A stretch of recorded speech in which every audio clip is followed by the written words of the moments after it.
Assam time প্ৰগতিৰ দৰ্শকসকলক জনাইছো এক ব্ৰেকিং নিউজ। এই মুহূৰ্তত জনাইছো এক বিশেষ খবৰ। যোৰহাটৰ জেবি কলেজৰ ৰেগিঙৰ মূল অভিযুক্ত 9 জন উপস্থিত জেবি মহাবিদ্যালয়ত।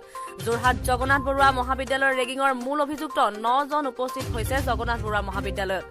যিটো সময়ত ৰাহুল চেত্ৰীয়ে আত্মপ্ৰকাশ কৰিছে সেই সময়তে 9 জন অভিযুক্ত আহি উপস্থিত হৈছেহি জগন্নাথ বৰুৱা মহাবিদ্যালয়ত। জানিব পৰা মতে মূল অভিযোগ ৰেগিং মাষ্টাৰ ছাত্ৰকেইজনক মহাবিদ্যালয়ৰ অধ্যক্ষই 5 ঘণ্টা ধৰি সোধ-পোছ কৰি তদন্ত অব্যাহত ৰাখিছে।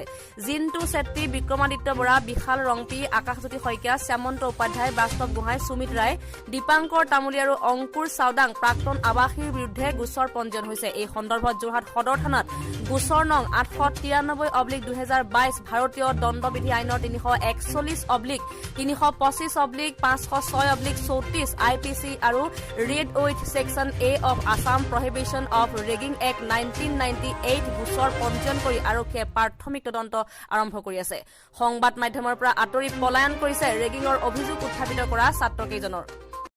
আৰু এন্টি ৰেগিং কমিটিও আমাৰ কলেজ কৰ্তৃপক্ষ আছিলে। গোটেই মোৰ লগত যিখিনি হৈছিলে মোৰ পৰা কথিতভাৱে মই ক'বলগীয়া আছিলে কৈছিলোঁ। তাৰপিছত লিখিত হিচাপত মোৰ পৰা ষ্টেটমেণ্টটো লৈছিলে, সেইটো দিলোঁ। তাৰপিছত অভিযুক্ত দাদাকেইজনৰ পৰাও ষ্টেটমেণ্টটো ল'লে। তাৰপিছত এতিয়া চাগে আমাৰ সেই তদন্ত প্ৰক্ৰিয়াটো চলি আছে। এতিয়ালৈকে ফাইনেল ডিচিশ্যন আজি একো নিদিলে অহা কাইলৈ মানে দিব চাগে। নাই, তেওঁলোকৰ লগত মোৰ সন্মুখত তেনেকুৱা হোৱাই নাই মানে এতিয়ালৈকে নিজৰ প্ৰাইভেটকে দিবলগীয়া হৈছে ষ্টেটমেণ্টবোৰ।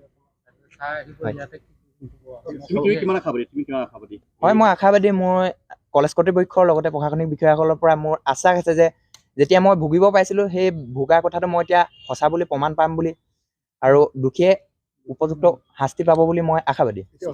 এণ্টি ৰেগিং সমিতি যিখন আছিলে আমাৰ 14জনীয়া সমিতি আজি বহিলে আৰু আমি আচলতে আজি 1 বজাৰ পৰাই বহিছোঁ আৰু এতিয়া এই পৰ্যায়ত আমি আচলতে আমাৰ ভিক্টিমজন আৰু আমাৰ ৱাৰ্ডেন আৰু 9 জন আমাৰ যি একিউজ কৰা হৈছিলে তেওঁলোকৰ আমি সাক্ষ্য ল'লোঁ আৰু এতিয়া কোনো সিদ্ধান্ত হোৱা নাই। আৰু কেইজনমানৰ আমাৰ সাক্ষ্য ল'বলৈ বাকী থাকিল আৰু অহাকালিলৈ আমি প্ৰচেষ্টা চলাম সেইকেইজনৰ সাক্ষ্য ল'বলৈ। বাকীকেইজন আৰু আচলতে কেইবাজনো ইয়াত জড়িত হৈছে ছাত্ৰৰ নাম। আচলতে আমি এতিয়া সম্পূৰ্ণৰূপে গোটেই ষ্টেটমেণ্টখিনি পঢ়িবলৈ আমাৰ সময় নহ'ল। এতিয়ালৈকে আমি মিটিঙতে আছিলোঁ, এই মুহূৰ্তত ওলাই আহিছোঁ। তাতে 2-4জনৰ নাম উল্লেখ কৰিছে। যিকেইটা নাম উল্লেখ কৰিছে আমি হয়তো কাইলৈ ৰাতিপুৱাৰ ভিতৰত শ্বৰ্ট আউট কৰি সেইকেইজনক নিমন্ত্ৰণ কৰি পুনৰ আকৌ তেখেতসকলৰ সাক্ষ্য গ্ৰহণ কৰিম আৰু ইয়াৰ পাছত পৰৱৰ্তী পৰ্যায়ত আমি এটা সিদ্ধান্ত আপোনালোকক জনাব পাৰিম। আজি 9 জনৰ মানে অভিযোগ কৰাজনৰ সাক্ষ্য হৈছে আৰু আপোনাৰ যিজন ভিক্টিম হৈছিলে তেখেতৰ সাক্ষ্য লোৱা হৈছে আৰু আমাৰ যিজন ৱাৰ্ডেন আছিলে তেখেতৰ সাক্ষ্য লোৱা হৈছে। সিদ্ধান্তটো কালি পোৱা যাব নেকি?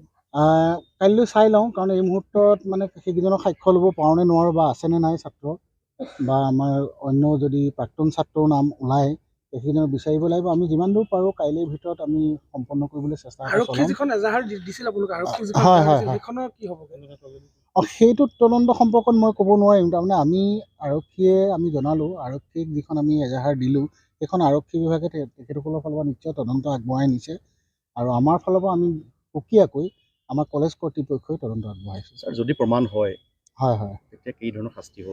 সেইটো আচলতে আমাৰ যিখন এণ্টি ৰেগিং সমিতি আছে তাত বহুত শাস্তিৰ বিধান আছে আৰু সেই শাস্তি যদি কোনোবা প্ৰকৃততে দোষী বুলি প্ৰমাণিত হয় নিশ্চয় ইয়াৰে কোনোবা এটা কাৰ্যকৰী কৰিব। এতিয়া যিকেইজন 9 জন আছে ধৰক বাকী কেইজন নামৰ নাম কৈছে? বাকী 12জন কৈছিলে।